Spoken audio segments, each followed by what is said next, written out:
السلام عليكم ورحمة الله وبركاته. الحمد لله الذي خلق الموت والحياة ليبلوكم أيكم أحسن عملا وهو العزيز الغفور. أشهد أن لا إله إلا الله وحده لا شريك له وأشهد أن محمدًا عبد الله ورسوله. اللهم صل وسلم على نبينا محمد وعلى آله وأصحابه ومن تبعهم بإحسان إلى يوم الدين. أما بعد,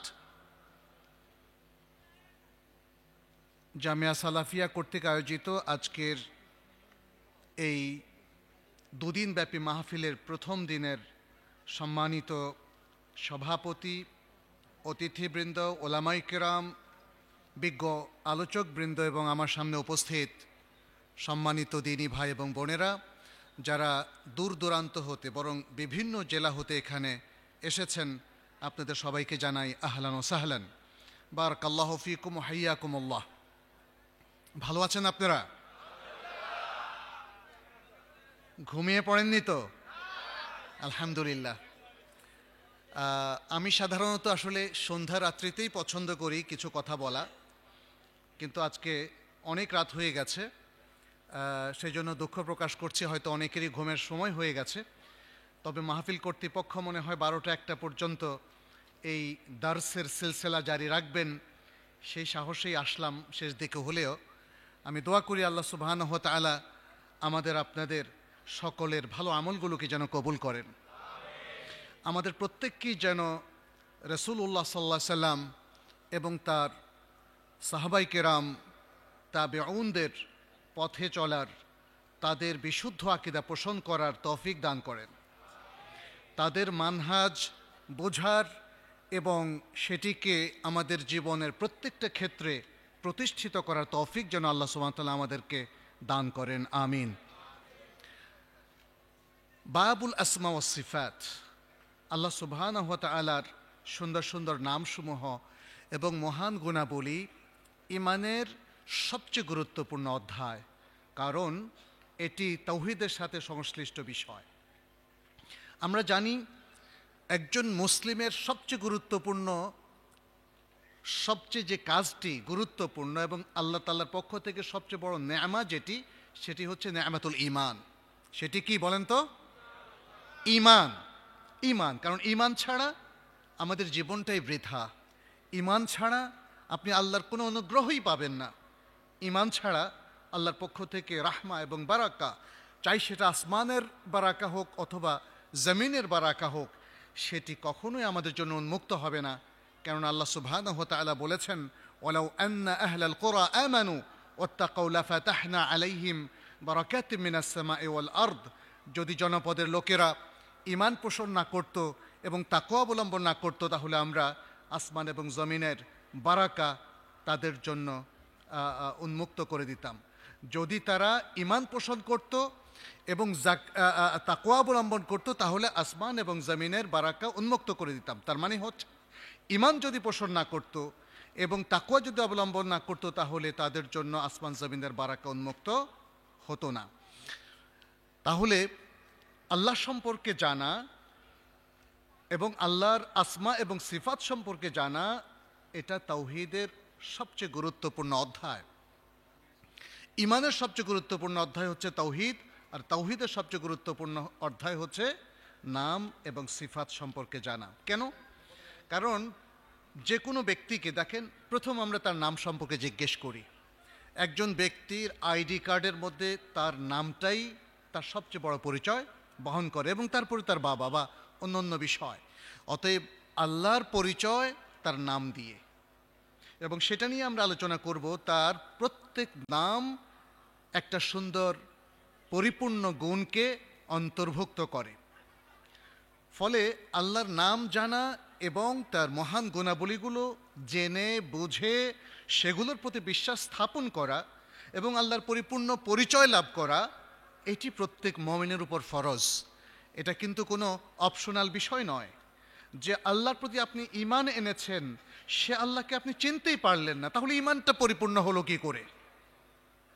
অতএব এই বিষয়ে আমাদের সালাফ কি বলেছেন, রাসূলুল্লাহ সাল্লাল্লাহু আলাইহি সাল্লাম থেকে আরম্ভ করে তার প্রিয় সাহাবীবৃন্দ এবং পরবর্তী ওলামায়ে কেরাম যারা প্রথম যুগের প্রথম প্রজন্মকে সঠিক এবং যথার্থভাবে অনুসরণ করেছেন, তারা এই বিষয়ে কি জ্ঞান পোষণ করতেন, কি মানহাজ অবলম্বন করেছিলেন, সেটা আমাদের জন্য জানা খুবই জরুরি।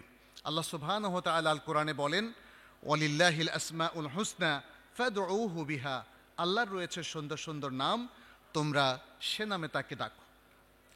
অতএব আল্লাহর নামগুলো শুমার করা এবং আল্লাহর নামগুলো বোঝা, সেই নামে আল্লাহকে ডাকা, এটি আমাদের জন্য অত্যন্ত গুরুত্বপূর্ণ কাজ। যদিও এই উপমহাদেশে আল্লাহর একটি নাম মানুষ প্রচলন করেছে, হয়তোবা নেক নিয়তে, কিন্তু সেটি আল্লাহর নাম হিসাবে কখনোই গ্রহণযোগ্য হবে না। সেটি হচ্ছে কি? খোদা। অধিকাংশ মানুষ আল্লাহুম্মা রব্বানা, আল্লাহ তাআলা তো কোরআনে আমাদেরকে রব্বানার কতগুলো দোয়া শিখিয়েছেন, তাই না?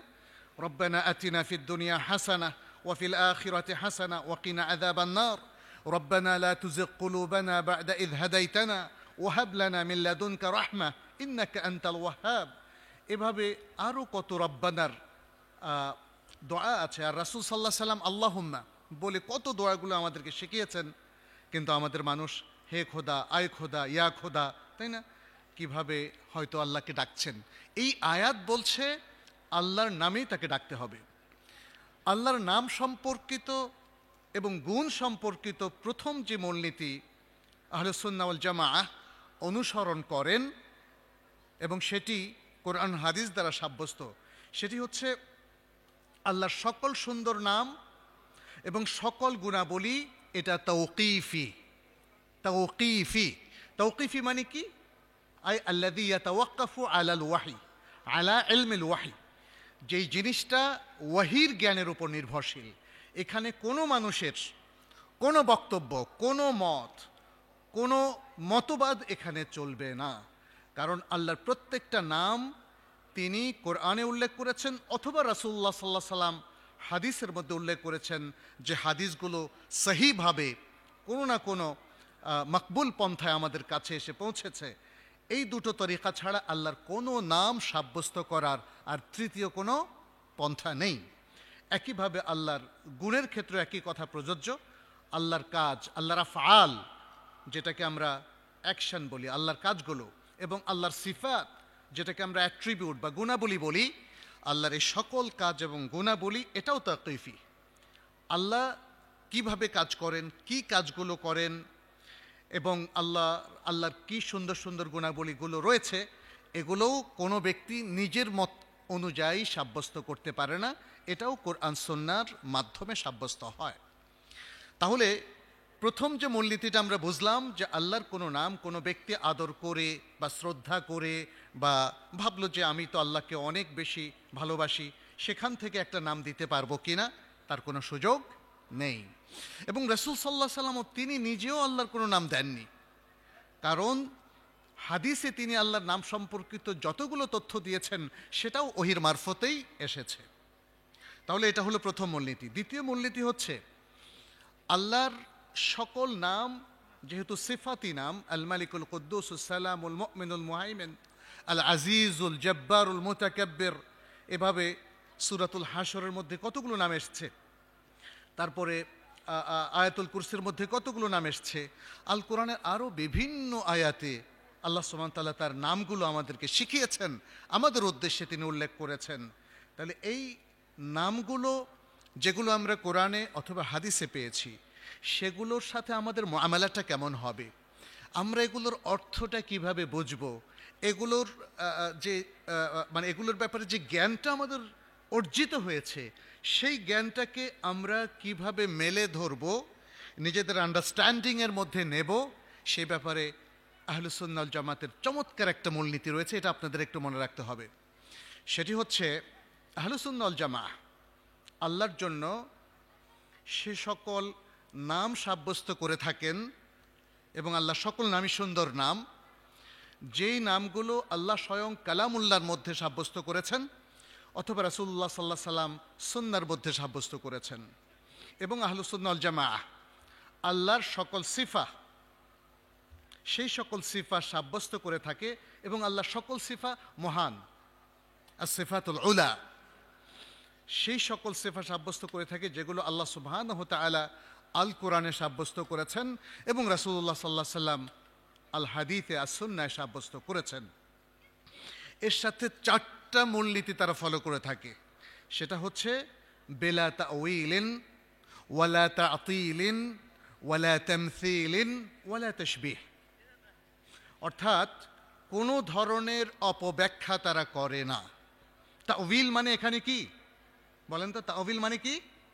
শুধু ব্যাখ্যা না, এখানে তাউইল মানে অপব্যাখ্যা। কারণ আল্লাহ সুবহানাহু ওয়া তাআলার কোনো সিফাতের অথবা কোনো নামের অর্থ, প্রকৃত যে অর্থ, সেখান থেকে অন্য যে কোনো ভিন্ন অর্থে আপনি প্রয়োগ করবেন সেটা সঠিক অর্থ নয়, যথার্থ অর্থ নয়।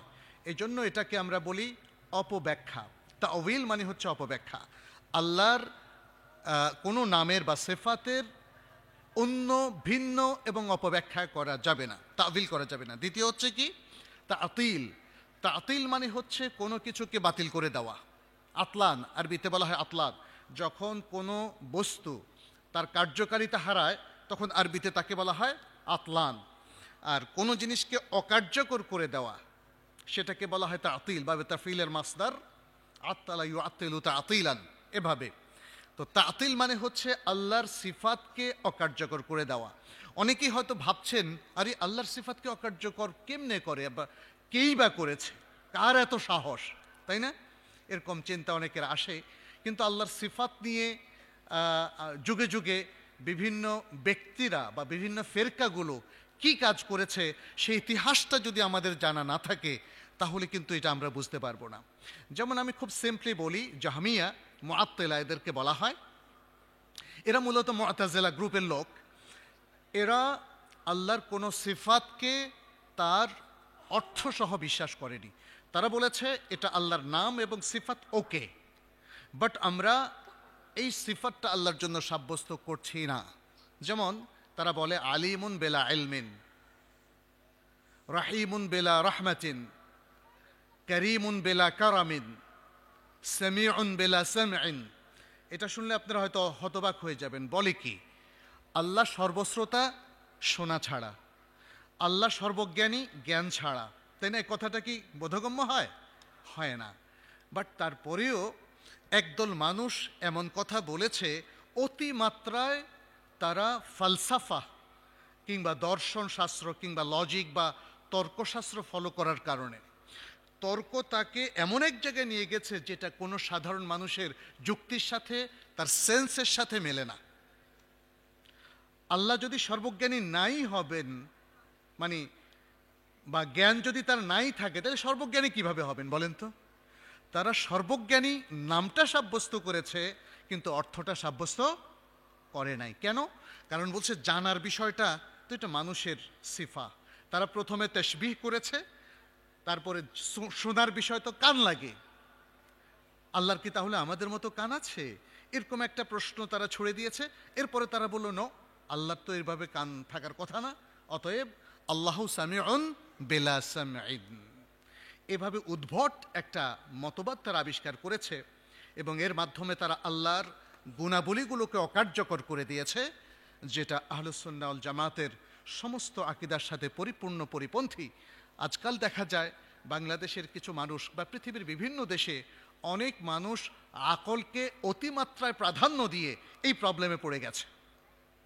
তারা আকলকে প্রাধান্য দিয়ে কোরআনের অপব্যাখ্যা করছে, হয়তোবা আল্লাহর কোনো সিফাতের অপব্যাখ্যা করছে। তারা আকলকে অতিমাত্রায় প্রাধান্য দিয়ে অনেক সহিহ হাদিসকে অস্বীকার করে বসেছে। আজকের যুগে যারা হাদিসকে অস্বীকার করছে তারাও একই প্রবলেমের মধ্যে পড়ে গেছে, সেটি হচ্ছে ওহীকে, এলেমকে তারা এলেম হিসেবে না নিয়ে তাদের আকল দিয়ে সব কিছুকে বিচার করে অনেক কিছুকে তারা অকার্যকর করে দিয়েছে। যারা আজকে হাদিসকে অস্বীকার করছে তাদের প্রবলেমটা বুঝতে পেরেছেন? এই তাতিল তাদের প্রবলেম। আত্তালু আল আহাদিস, আত্তালু সুন্নাহ। তারা সুন্নাহকে অকার্যকর করে দিয়েছে। তার কিভাবে? যুক্তি দিয়ে, নানা যুক্তি। আসলে তাদের এগুলো যুক্তি নয়, এগুলোকে বলা হয় আরবিতে শুবহাত, সংশয়, যে সংশয়গুলো শয়তান তাদের মধ্যে সৃষ্টি করে দিয়েছে। ফলে একটা বড় বিপর্যয়ের মধ্যে তারা নিজেরা পড়েছে।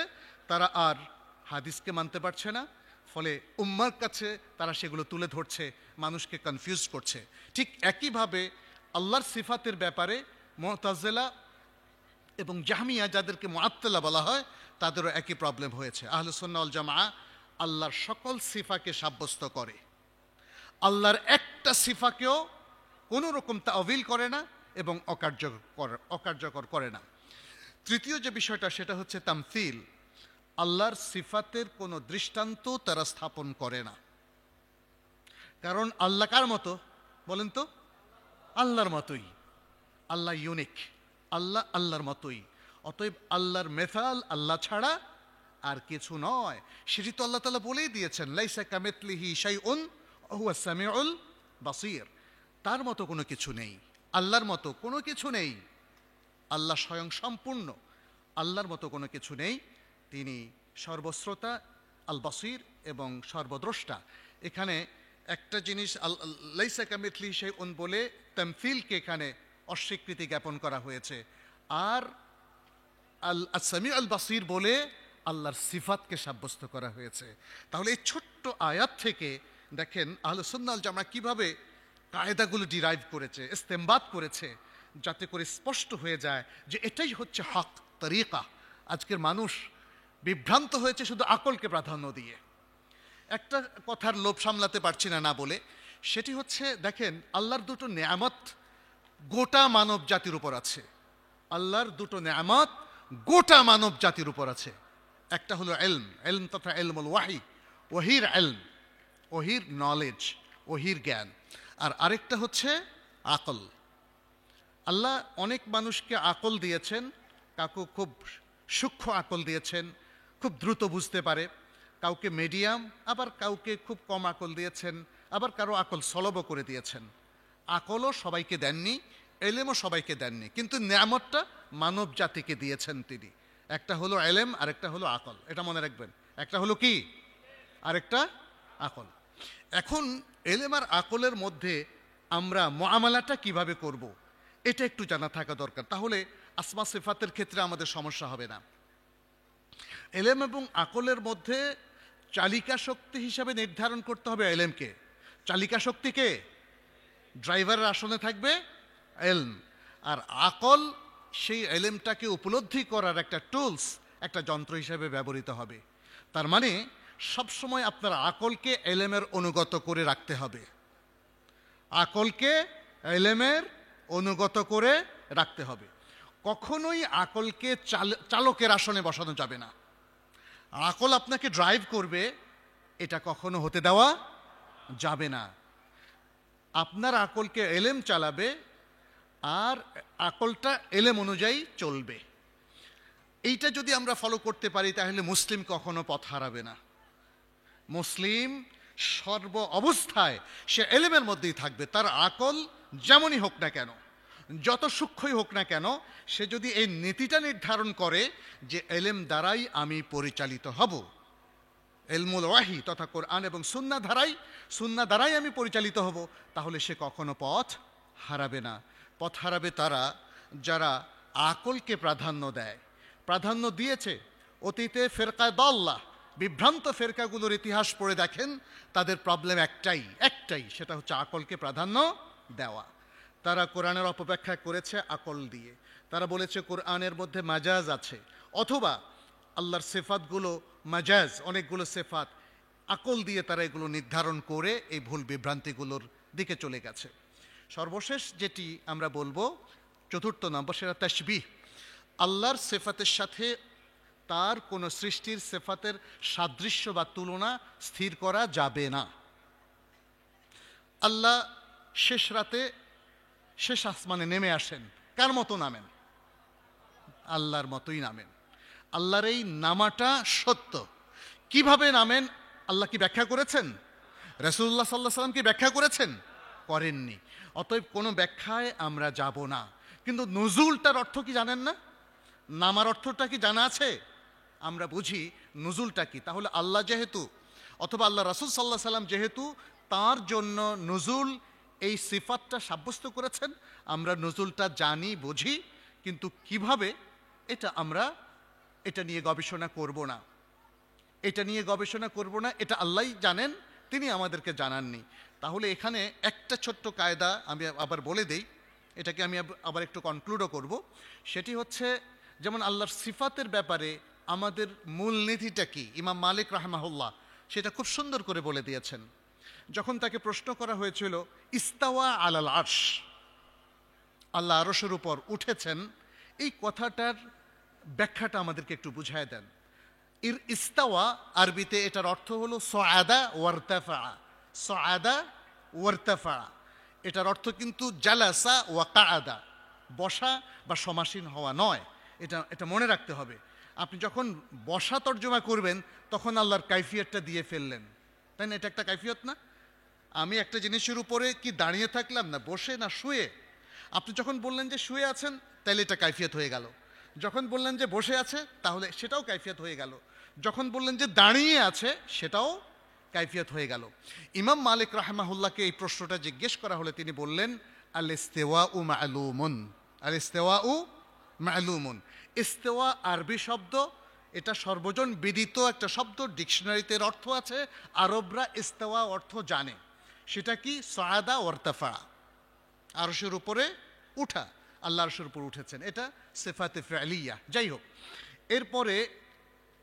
এরপরে বললেন আল ইস্তিওয়াউ মা'লুমুন ওয়াল কাইফু মাজহুলুন। ওয়াল কাইফু মাজহুলুন, কিভাবে আল্লাহ আরশের উপর আছেন এটা আল্লাহও জানান নাই, রাসূল সাল্লাল্লাহু আলাইহি ওয়াসাল্লামও জানান নাই। অতএব এখানে কোনো ব্যাখ্যা অচল, কোনো ব্যাখ্যা চলবে না। কারণ আমরা ব্যাখ্যা করে কি বলবো? আন্দাজে কথা বলবো? আমরা তো একটু আগেই বললাম, এলেম ছাড়া আল্লাহর ব্যাপারে কোনো কথা বলা যাবে না। দ্বীনের ব্যাপারে এলেম ছাড়া কোনো কথা বলা যাবে না। কোনো ইবাদতের ব্যাপারে এলেম ছাড়া কোনো কথা বলা যাবে না। তাহলে এখানে আন্দাজে কথা বলার সুযোগ নেই। এই জন্য তিনি বলেছেন ওয়াল কাইফু মাজহুলুন, আই মাজহুলুন লাদাইনা, আমাদের কাছে এর কাইফিয়তটা মাজহুল। এরপরে বললেন আরো গুরুত্বপূর্ণ দুটো কথা, ওয়াল ঈমানু বিহি ওয়াজিবুন। ওয়াল ঈমানু বিহি ওয়াজিবুন, এই সিফাতের প্রতি, আল্লাহর এই সিফাতের প্রতি ঈমান রাখা কি? ওয়াজিব মানে ফরজ, ওয়াজিব মানে ফরজ। তারপরে বলেছেন ওয়াসুআলু আনহু বিদআতুন। ওয়াসুআলু আনহু বিদআতুন, এ সম্পর্কে উল্টাপাল্টা প্রশ্ন করা এটা হলো বেদাহ। যেটা আল্লাহ জানান নাই সেই সম্পর্কে, আল্লাহর সিফাত, আসমা কিংবা আল্লাহর দাত নিয়ে যে কোনো ধরনের প্রশ্ন যেগুলো এলেমের বাইরে, মানুষকে বিভ্রান্ত করার জন্য, অপ্রস্তুত করার জন্য করা হয়, এটা হলো বেদাহ। তাহলে প্রথম মূলনীতিটা আমরা একটু কনক্লুড করি। সেটি হচ্ছে আল্লাহ তার কালামুল্লাহ, আল্লাহর ইসম এবং সিফাত যতগুলো সাব্যস্ত করেছেন, এবং রাসূলুল্লাহ সাল্লাল্লাহু আলাইহি সাল্লাম তার হাদিসের মধ্যে যতগুলো ইসম এবং সিফাত সাব্যস্ত করেছেন, সেগুলোর প্রতি অবিচল আস্থা রাখা, সেগুলোর প্রকৃত অর্থে কোনো তা'উইল করা ছাড়া, মানে অপব্যাখ্যা করা ছাড়া, কোনো তা'তিল বা অকার্যকর করা ছাড়া, এবং কোনো তামসিল বা দৃষ্টান্ত দেওয়া ছাড়া, তাশবিহ বা সাদৃশ্য এবং তুলনা স্থির করা ছাড়া। এটা হলো আহলুস সুন্নাহ ওয়াল জামাতের আকীদা। তাহলে যখন আল্লাহর ইয়াদের কথা আসবে, ইয়াদুল্লাহি ফাওকা আইদিহিম, আল্লাহর হাত, তাহলে আল্লাহর হাত সত্যি আছে, কিন্তু দেখতে কেমন? এখানে সে ব্যাখ্যা করা যাবে না, কোনো সাদৃশ্য করা যাবে না।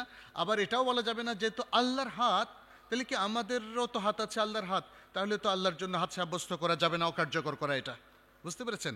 তাহলে কি একদল মানুষ তখন তাওয়িলের দিকে চলে যায়, বলে যে তাহলে আল্লাহর হাত, এটার মানে হচ্ছে আল্লাহর কুওয়াতুল্লাহ, আল্লাহর শক্তি, আল্লাহর শক্তি, আল্লাহর যে কাদির, কুদরত, এভাবে তারা বলে। কুদরতি হাত, দেখবেন যে বাংলা লিখবে অনেকেই কুদরতি হাত। এই কুদরতি হাত দিয়ে সে কিন্তু আসল হাতকে অস্বীকার করছে, আসল হাতকে অকার্যকর করছে, হয়তো নিজের অজান্তেই। কেউ হয়তো তাদেরকে সিফাতের কায়দাগুলো বুঝায় নাই। আজকে আলহামদুলিল্লাহ আমরা মদিনায় যে ব্যাপক পড়াশোনার সুযোগটা পেয়েছিলাম আমাদের বিভিন্ন শাইখদের কাছে, আমরা তাদের কাছে ঋণী। এই বিষয়গুলো সঠিকভাবে আমাদেরকে জানিয়েছেন, আমরাও আমাদের দেশবাসীকে এগুলো জানাচ্ছি যাতে সঠিক আকীদাটা তারা বুঝতে পারে। আচ্ছা, এটা গেল একটা মূলনীতি। আমি আরও কয়েকটা মূলনীতি খুব দ্রুত বলে যাচ্ছি, যেহেতু গভীর রাতে অনেক লম্বা সময় আসলে দিতে চাচ্ছি না। আরও 3টা মূলনীতি আছে এবং তারপর শেখ সালেহ বিন উসাইমিন আরও কিছু মূলনীতি উল্লেখ করেছেন, সেগুলো আপনাদের সাথে শেয়ার করব। আচ্ছা, আরেকটা মূলনীতি যেটা আহলুস সুন্নাহ ওয়াল জামাআহ পোষণ করে, এটা আমি ইতিমধ্যে আমার বক্তব্য অবশ্য বলেছি, সেটি হচ্ছে আল্লাহর সকল নামই পরম সুন্দর, নান্দনিক এবং সৌন্দর্যমণ্ডিত। আল্লাহর সকল নামই সুন্দর, প্রত্যেক নাম মিনাল আসমাইল হুসনা। আচ্ছা, এরপরে দ্বিতীয় আরেকটি মূলনীতি, সেটি হচ্ছে, এটিও আমাদের আলোচনার মধ্যে কোনো না কোনো পয়েন্টে এসেছে, সেটা হচ্ছে আল্লাহর নামগুলো একই সময়ে গুণবাচক। আল্লাহর নামগুলো একই সময়ে গুণবাচক, যেমন আস-সামি', এটা নাম এবং গুণ। আল আলিম নাম এবং গুণ। আল হালিম নাম এবং গুণ। আর রহমান নাম এবং গুণ। আর রাহিম, এভাবে সমস্ত নাম। শুধু আল্লাহর নামটা, এই নামটা নিয়েও হয়তো মানে কেউ কেউ বলেছেন যে এটা আল্লাহর দাতি নাম, কোনো অর্থের দিকে তারা যাননি। আবার অনেকেই বলেছেন এটি ইলাহ শব্দ থেকে উদ্গত। আল ইলাহ, সেখান থেকে আল্লাহ। ইলাহ মানে হচ্ছে যার ইবাদত করা হয়, অথবা ইবাদত পাওয়ার যথাযোগ্য সত্তা। যাই হোক, বাকি সকল নাম আমরা দেখতে পাই এগুলো আল্লাহর সিফাতি নাম। আচ্ছা, আল্লাহর নামসমূহ যদি এমন গুণকে বর্ণনা করে যেটি মাখলুককে অন্তর্ভুক্ত করে, তবে তাতে 3টা বিষয় থাকতে হবে। আল্লাহর কিছু নাম দেখবেন মাখলুকের মধ্যেও পাওয়া যায়, যেমন মালিক, মালিক মানে মনিব, আছে না? এই নামগুলো পাওয়া যায়। এরকম বেশ কিছু নাম, যেমন আল্লাহ দয়ালু, বান্দাদের মধ্যে কেউ দয়ালু থাকতে পারে। তো আল্লাহর নামের ক্ষেত্রে তাহলে 3টে বিষয় অন্তর্ভুক্ত করতে হবে। সে বিষয়গুলো কি? প্রথমত, সেই নামটি আল্লাহর জন্য সাব্যস্ত হওয়া, নামটির মধ্যে যে গুণ আছে সেই গুণ আল্লাহর জন্য সাব্যস্ত করা, এবং এই গুণটা পরম অর্থবোধক হওয়া। পরম অর্থবোধকটা কি? এটা হচ্ছে আল কামাল। মানুষের গুণ কখনোই পরিপূর্ণ হয় না।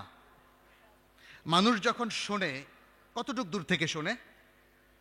আমরা কি এই জায়গার বাইরে যত 1 মাইল দূরের কথা কি শুনি? অথবা এমনকি একটা রুমে আমরা আছি, পাশের রুমের কথাও কি শুনি? তাহলে এটা হচ্ছে আমাদের সীমাবদ্ধতা। আল্লাহর কোনো সীমাবদ্ধতা নাই। তাহলে আল্লাহর জন্য যে কোনো গুণের ক্ষেত্রে কামালিয়াত বা কামালটা সাব্যস্ত করতে হবে। এজন্য আমরা বলি আল কামালু লিল্লাহি ওয়াহদা, আল কামালু লিল্লাহি ওয়াহদা, পরিপূর্ণতা শুধু আল্লাহর জন্য। এবং এই জন্য আমরা আল আলিম এর অর্থ করতে গিয়ে আমরা সর্বজ্ঞানী বুঝাই, অর্থাৎ আল্লাহর জ্ঞান থেকে কোনো কিছুই বাদ পড়ে না। এই মহাজগতের মধ্যে সব কিছুর জ্ঞান কার কাছে আছে? শুধু আল্লাহর কাছে আছে। এই জায়গায় তিনি সৃষ্টি থেকে একদমই পৃথক। সকল গুণের ক্ষেত্রে পরম এবং পরিপূর্ণ জ্ঞান সাব্যস্ত করতে হবে আল্লাহর জন্য, যেটি আল্লাহর কোনো সৃষ্টির জন্য এবং কোনো মানুষের জন্য সাব্যস্ত হবে না। তাহলে এই 3টে বিষয় আমাদেরকে একটু মনে রাখতে হবে। আচ্ছা, এরপরে আমরা আপনাদের জন্য বেশ কয়েকটা বিষয় এখানে একটু তুলে ধরতে চাই। শেখ সালেহ বিন উসাইমিন এই নীতিমালাগুলো তিনি উল্লেখ করেছেন। 1 নম্বর,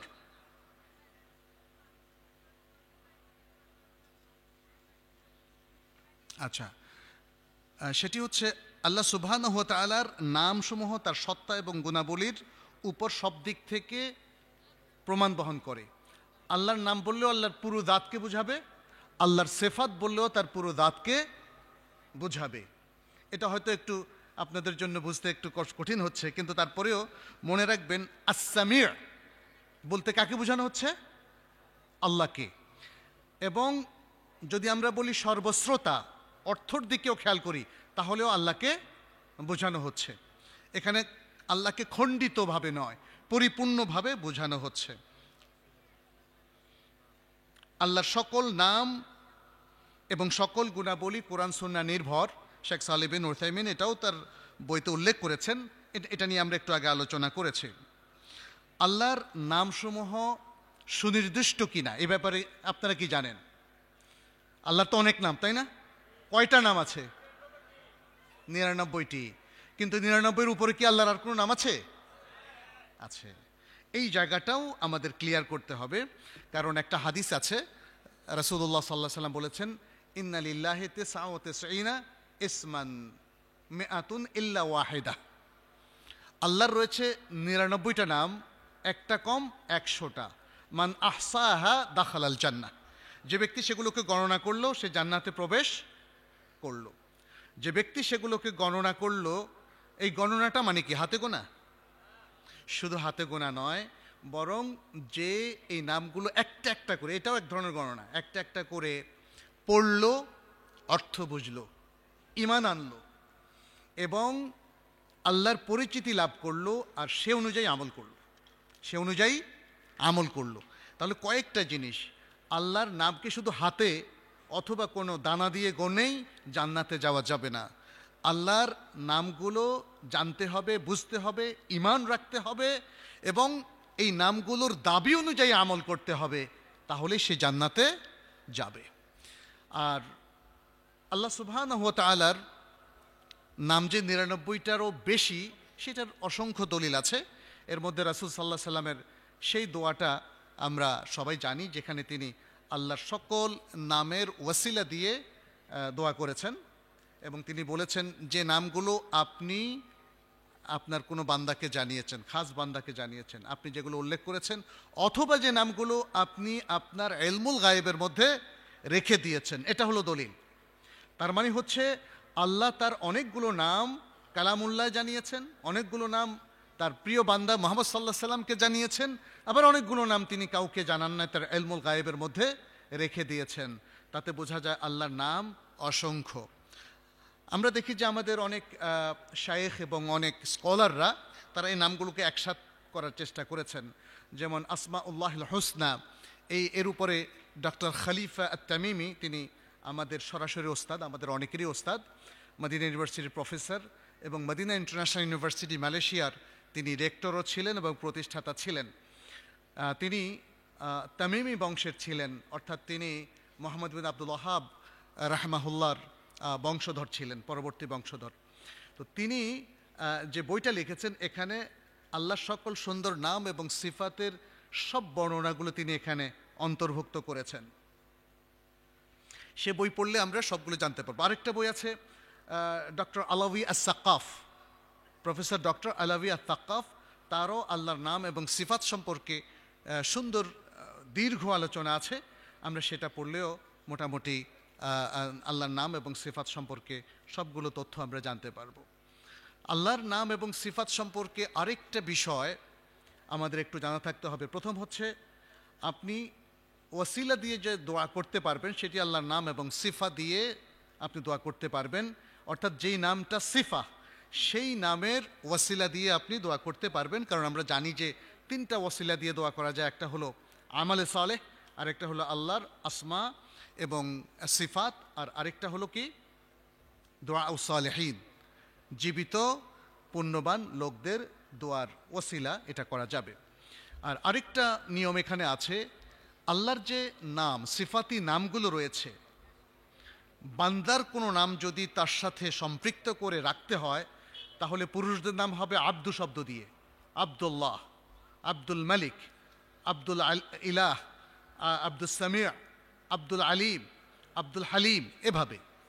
আর যদি মেয়েদের নামটা তার সাথে সম্পৃক্ত করে রাখতে হয়, তাহলে আমা শব্দটা ইউজ করা যেতে পারে, আমাতুল্লাহ, আমাতুর রহমান, আমাতুর রাহিম, এভাবে। আমাদের দেশে একটা প্রবলেম হয়, যখন আমরা কারো নাম রাখি আব্দুর রহমান, আব্দুল হালিম, আব্দুল আলিম, আমরা কিন্তু তখন আব্দ শব্দটাকে হজফ করে দেই, আল্লাহর নামে তাকে ডাকা শুরু করি, তাই না? রহমান ভাই, হ্যাঁ, আল্লাহ কি ভাই হতে পারে? আল্লাহ তো আমাদের রব।